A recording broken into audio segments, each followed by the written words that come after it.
తయారు చేసుకోవాలో చూద్దాం. ముందుగా ఒక కప్పులో కొంచెం వాటర్ పోసాను.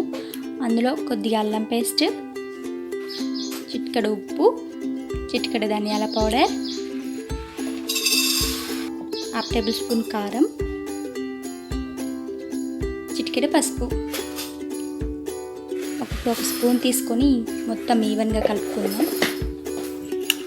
ఉప్పు, కారం, అల్లం పేస్ట్ అన్నీ కలిసిపోయేలాగా వాటర్లో కలుపుకుందాం. చూసారా, ఈ విధంగా కలుపుకోవాలి. అయిపోయింది. నెక్స్ట్ ఎగ్ తీసుకొని మధ్యలో బ్రేక్ చేసి బౌల్లో వేసుకుందాం. ఇప్పుడు ఎగ్గును కూడా మొత్తం కలుపుకుందాం.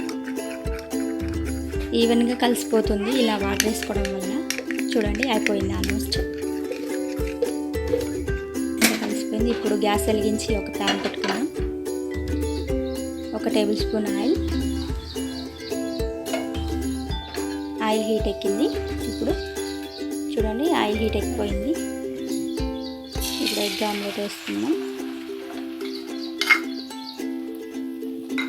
మొత్తం సమానంగా ప్యాన్కి మొత్తం కలుపుకుందాం.